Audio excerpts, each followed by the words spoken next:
Today, we're looking at the fascinating story of the SS Malolo, a passenger liner that would go through many names, including Matsonia, Atlantic, and Queen Frederica. She was the first of several ships designed by William Francis Gibbs for the Matson Line, a company that played a major role in developing tourism in the Hawaiian Islands. Built for first-class luxury service between San Francisco, Los Angeles, and Honolulu, the Malolo wasn't just another liner. She was the largest and most technologically advanced American passenger ship of her time. In fact, she was considered the most luxurious ocean liner ever built in the United States. Hello everyone, it's Jamie from Old Shipping Lines, and welcome back to a new video. Join me as we dive into the full story of the SS Malolo, from her construction to her final days. If you're excited for this video, leave a like, as it helps bring the story of this incredible ship to as many people as possible. With that out of the way, let's begin. She was originally built as the SS Malolo for the Matson Navigation Company, constructed by William Cramp and Sons, a renowned shipbuilding firm based in Philadelphia, in the United States. She was designed for speed and reliability. Now, let's take a look at the specifics of this vessel. Her gross tonnage would be 17,226 gross registered tons. With her length being 582 feet, the ship would have had a beam of 83 feet, and she could go a speed of 21 knots. This luxurious liner offered accommodations for 457 first class and 163 cabin class passengers, ensuring the highest levels of comfort and style. Though not a large ship, she provided a generous amount of space relative to her passenger capacity. The public rooms in both classes were elegantly designed, featuring walls adorned with fine timber paneling. The Malolo, along with other Matson liners, promoted exceptional amenities, including grand public rooms, spacious cabins, swimming pools, a gymnasium, and a dedicated staff, complete with a hairdresser to uphold a superior standard of service. The vessel was launched on June 26, 1926. The Malolo introduced groundbreaking safety innovations that would shape the design of all future American passenger liners. On May 25, 1927, while undergoing sea trials in the Western Atlantic, she collided with the Norwegian freighter SS Jacob Christensen in an impact as severe as the one that sank Titanic 15 years earlier. Thanks to her advanced watertight compartments, the Malolo remained afloat and managed to reach New York Harbor despite her hull being flooded with over 7,000 tons of seawater. On October 27, 1927, U.S. Navy Rear Admiral William S. Benson praised her design, emphasizing that her innovative hull subdivisions offered exceptional protection against submarines and torpedoes. Benson also remarked that marine engineering experts believed the damage sustained during her sea trials would have sunk nearly any other merchant vessel. By the time of her maiden voyage on November 16, 1927, the new liners Mariposa, Monterey, and Lurleen were soon to debut, all featuring an all-white tropical livery. In 1928, it was decided to repaint the Malolo in an all-white scheme as well, making her better suited for the tropics. Having already operated Circle Pacific voyages to Asia and Australia, this new livery reflected her ongoing role in these popular routes, which she continued to serve in 1929 and beyond. The success of these voyages ensured they became a regular part of her schedule for the coming years. Additionally, the Malolo's tropification extended to her interiors, enhancing her overall appeal and making her a much improved ship. The Malolo maintained her regular service between the West Coast and Hawaii, but each year she also undertook extended voyages. On these voyages, left San Francisco and sailed across the Pacific, stopping in Japan, Hong Kong, the Philippines, Singapore, and Thailand. From there, she continued south to Australia, visiting Fremantle, Perth, Melbourne, and Sydney, before crossing the Tasman Sea to Auckland, New Zealand. Her return trip took her back to San Francisco, with stops in Fiji, American Samoa, and Hawaii along the way. In 1937, Matson Lines decided to undertake a major rebuild of the Malolo, renaming her Matsonia. The overhaul transformed her appearance, with lifeboats moved 2 decks higher. The former lifeboat deck was fully enclosed to make room for additional cabins, including several of the iconic Matson Lanai suites. A new boat deck was added, featuring a popular promenade perfect for warm climates. Additionally, her existing accommodations were significantly upgraded. Upon completion, the Matsonia looked magnificent and gave the impression of a much larger ship. Resembling a completely new vessel, the SS Matsonia continued her service between San Francisco and Honolulu until 1941. On November 21, 1941, the Matsonia was requisitioned by the U.S. Navy and converted into a troop transport ship.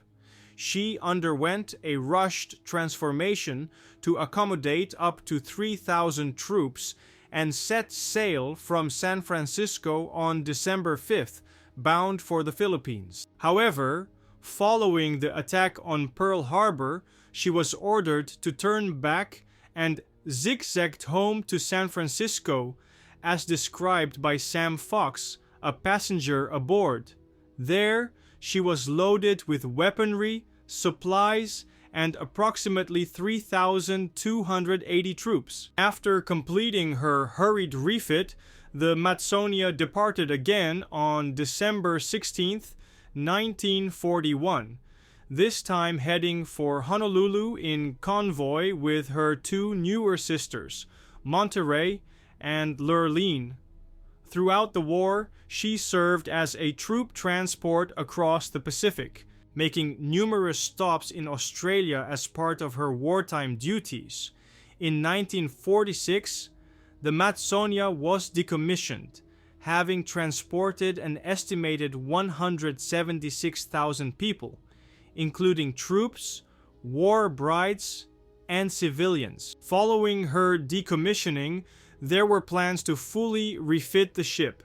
However, rising shipyard costs made the refit unfeasible, leading to its deferral or cancellation.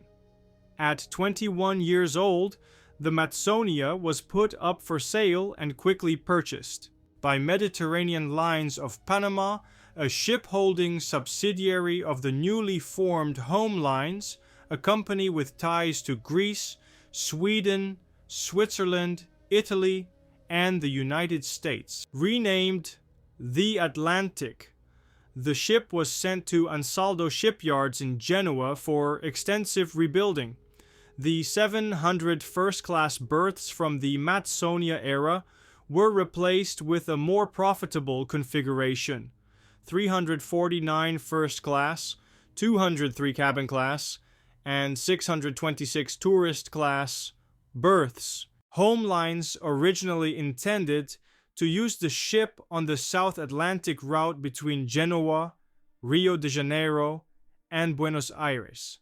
However, due to unforeseen currency issues in Latin America, those plans were disrupted. Instead, in May 1949, the Atlantic sailed from Genoa and Naples to New York, marking the first voyage to North America for home lines. The service proved to be a success, especially in 1950 during the Roman Catholic Holy Year in Rome. In February 1952, the Atlantic was reassigned to operate between Southampton, Le Havre, and Quebec City. Due to heavy winter ice on the St. Lawrence, her first voyages were actually to Halifax. On December 23, 1954, following a special request from the Greek government and in the presence of Her Majesty Queen Frederica, the Atlantic was renamed Queen Frederica at Piraeus for the newly formed National Hellenic American Line, a subsidiary of Home Lines. She was reflagged under the Greek colors and underwent another refit, with her berthing arrangement altered to 132 first class, 116 cabin class, and 931 tourist class berths. On January 29th, the Queen Frederica departed from Piraeus, traveling via Naples, Palermo, and Gibraltar to Halifax and New York, where she earned the rather dubious distinction of being the world's largest Greek-flagged liner. Upon arriving in New York, the ship set off on a 42-day Mediterranean cruise. The ship proved to be quite popular, especially among Greek travelers and westbound immigrants.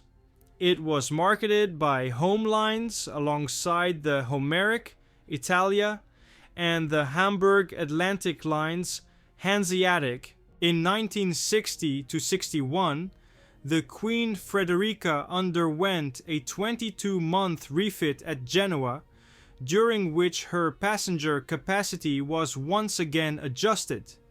The new configuration featured 174 first class and 1,005 tourist class berths. Additionally, around 75% of her cabins were equipped with private toilets and showers. In 1970, Queen Frederica was chartered by Sovereign Cruises Limited for 7-day summer cruises departing from Palma de Mallorca, visiting Barcelona, Algiers, Palermo, Naples, Genoa, and Cannes. The cruises were heavily marketed to British tourists on a fly-in sail basis, with elaborate sovereign logos painted on the ship's twin funnels. As signs of wear began to show, she was laid up at Parama, near Piraeus, in the autumn of 1973 after 46 years of service. In 1976, rumors circulated that she might be reactivated as a hotel ship along the Suez Canal, and again in 1977, there were talks of using her as a floating prop in a film about raising the Titanic. However, neither of these plans ever came to fruition. In February 1978, while her interiors were being demolished, a fire broke out and severely damaged the ship, halting work temporarily. By 1981, the remaining sections of her hull were still visible among other vessels at the breaker's yard, and so the Queen Frederica, once the proud Malolo, a symbol of luxury and innovation, was finally relegated to history. After decades of service, from her glamorous beginnings to her final days as a faded relic, she represents a bygone era of ocean liners that played a key role in shaping travel and tourism across the seas. Though her legacy ended in the scrapyard, her remarkable journey across multiple names and functions remains a testament to the changing tides of maritime history. And that marks the end of a video, my friends. Thank you all so very much for watching. I hope you guys enjoyed it. Now, if you liked what you saw, please consider subscribing to the channel, as that would help out the channel a lot. Now, if you have any thoughts, comments or questions, please leave them in the comment section down below, as I absolutely love reading your comments. And please let me know in the comment section down below as well what ships you would like me to cover in the future. Now be as well sure to check out our social media pages. We are on Twitter, we are on Instagram, and we also recently have a website, oldshippinglines.com, where we have articles of the ships we cover and we have book reviews as well. I think you will enjoy the website very much. Now, with that out of the way, guys, I wish you all a good night or day, wherever you are. Stay safe, stay happy, and we will see each other on the next video. Goodbye, my friends.